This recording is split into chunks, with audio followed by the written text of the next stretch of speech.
troisième place. Donc, c'est une légende du sport motonautique. Il est ici en fin de semaine. Ça doit faire au moins une quinzaine d'années qu'il n'est pas venu à Valleyfield. Et son garçon, lui, c'est une première. C'est sa première présence à Valleyfield.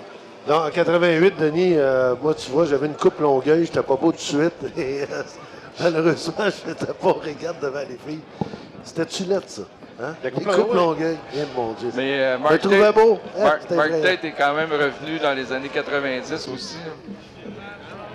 Alors, ce qu'on fait présentement avec les F1, ce sont des essais chronométrés afin de définir le choix de couloir là, pour la course qui aura lieu cet après-midi. Une course de 10 tours en F1. Oui, celle qui est sur l'eau, c'est Tammy Wolf. Elle vient de Lomer, en Ontario. Donc, une des rares Canadiennes dans ce circuit-là. Elle a très bien fait, elle, à BCD. Donc, vous suggérez des noms pour ce fameux drone. Moi, je suggère drone Kikong. Si vous avez des meilleures idées, allez-y. Les gars sont en feu un matin. Le café était bon. Merci à Marie-Claude Villeneuve pour Café Noir qui était excellent, qui a donné un peu de paix. Oh, c'est merveilleux. On va essayer de trouver un nom au drone. Ça aurait pu être un drum à terre, mais il est plutôt dans les airs. Hey, là, les gars vont vous surpasser un matin. C'est le drone à terre. Il dit, on peut pas le nommer comme ça parce qu'il est dans les airs. Aïe, aïe. Ouf. Donc, si vous avez des meilleures suggestions que moi et Denis, régate.ca, page Facebook des régates, le Twitter. Alors, on poursuit ces essais chronométrés en F1 en vue du choix de couloir pour la course de cet après-midi. Donc, sur le parcours présentement, c'est l'embarcation numéro 59. Welsh Racing de Tyler Welsh. Ouais, lui, il vient de Wayzata, au Minnesota. Donc, lui, il a fait la route pour être ici avec nous ce week-end. Et pour Tyler Welsh au classement, lui, il se retrouve environ en 12e position à 102 points. C'est à 115 points du meneur qui est Tim Siebel.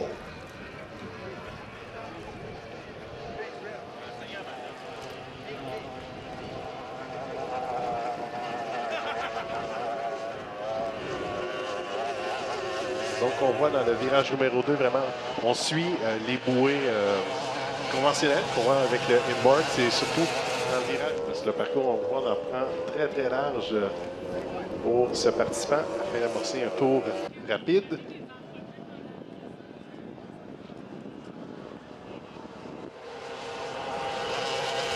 Et dans l'embarcation 47, c'est Jim Robb Sr. Lui, il est aux commandes du Parker Robb Spencer Racing. Et au classement, il accuse quelques points de retard.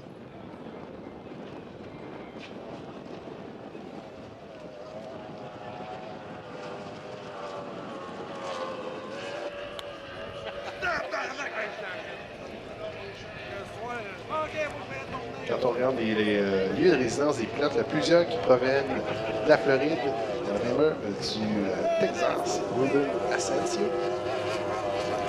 Fait la route de loin pour venir ici au Régat de Valleyfield. On est très heureux, une association qui... On avait Donald Leduc dans les buts avec notre journaliste Daniel qui est là. Hello? Oui, Michel, vous m'entendez bien? Ben, son temps, c'est effrayant.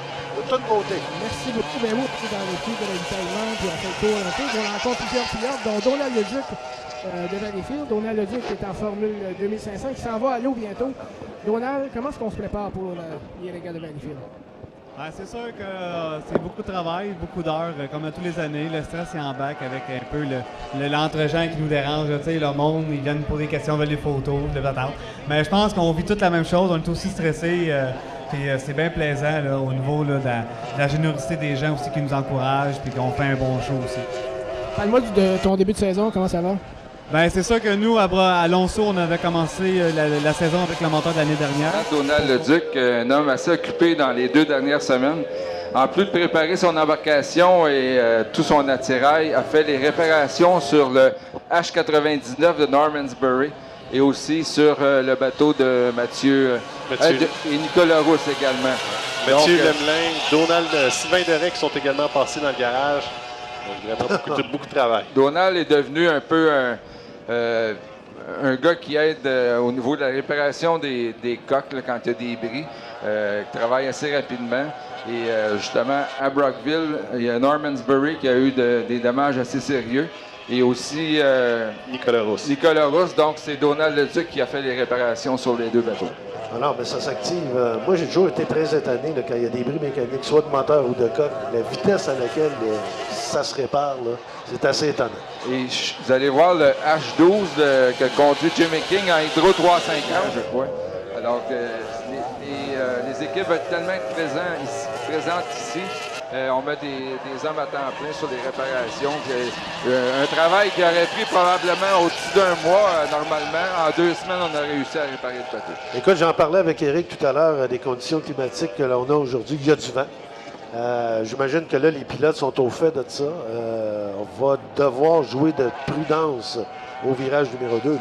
Exactement. On voit quelques moutons blancs dans le deuxième virage. Donc, ça semble être praticable. On peut courir, mais il faudra faire très attention. Et justement, malheureusement, on avait annoncé jusqu'à hier matin 3 journées avec des vents d'environ 10 km/h. Et là, ça a changé en après-midi. Et on parle plutôt de 20. Alors voilà. Moi, j'aime ça quand ils se déguisent. C'est le fun. Ah oui, c'est un happening. Il y en a qui sont très originaux. Ici, il y en a des particuliers que, de notre point de vue, on ne voit pas, mais sur l'île, à notre gauche, c'est une autre faune. Ah oui, c'est. On les appelle les crinqués, c'est ça? Oh, oui, c'est Bon, les fous du party. c'est merveilleux, ça. Monsieur Ming, je pense qu'on a pu savoir c'était quoi son prénom. Je pense que c'est Fleming. Vraiment, Denis, t'es en feu.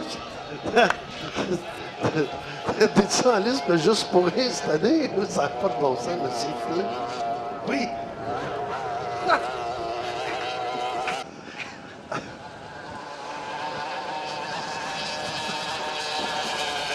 Alors, sur le parcours. Pour faire une émission sur une série sur les familles de course. Et c'est Nicolas et Denis Rousse qui ont été retenus. Ah oui, OK. Et ils ont justement, j'étais ici jeudi et il y avait un caméraman ou un représentant d'Historia qui faisait des essais avec son drone. Donc, ils ont demandé une permission et il faudra faire attention pour qu'il n'y ait pas de collision dans le premier tournant. Mais Non, c'est parce qu'on n'a pas envie de recevoir un drone dans le cockpit. Là. Ça coûte cher de dentiste, ça, mon ami. Oui, ça coûte cher. Les régates ont fait l'achat de ce drone. Cette année, c'est près de 5 000 $. Donc, et je pense pas que ça soit assuré au niveau des polices d'assurance. Oui. Rinker, 3e au classement, 196 points. Donc, il a 21 points de retard sur la tête du classement.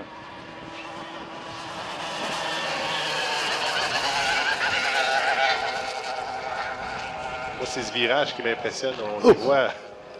Tu disais 4G? Oui, les pilotes nous ont déjà mentionné pouvoir absorber jusqu'à 4G, le virage qui est pratiquement à 90 degrés. Ça, c'est 4 fois le pas de ton corps. Oui. Ouais. Mais ils sont tout petits, les pilotes. Ça paraît moins. Ben là.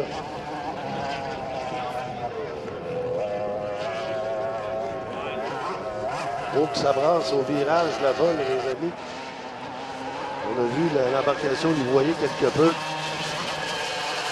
Un petit peu de musique là-dessus.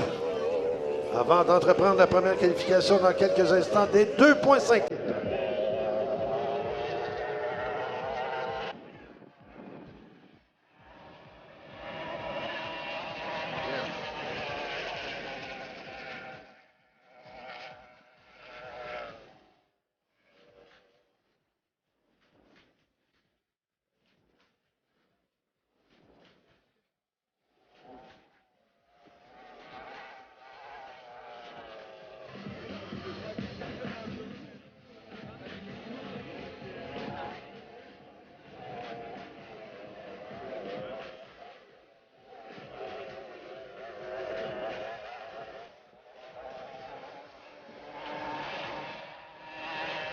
Raconte-nous un peu les courses là-bas. Alonso, écoute, c'est sûr qu'on était nerveux. C'est la première de l'année.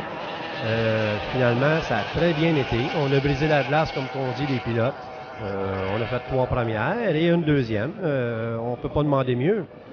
À Brockville, aussi, ça a bien parti. Première qualification du samedi, on a fait une première. Deuxième qualification, mais on a fait une autre première. Bon, on a été badlocké, on a eu un P10. On n'a pas été dans le bon corridor. On a fini 3e. Maintenant, c'est beaucoup de travail. Au niveau du bateau, comment est-ce qu'il se comporte en tant que tel pour ce début de saison?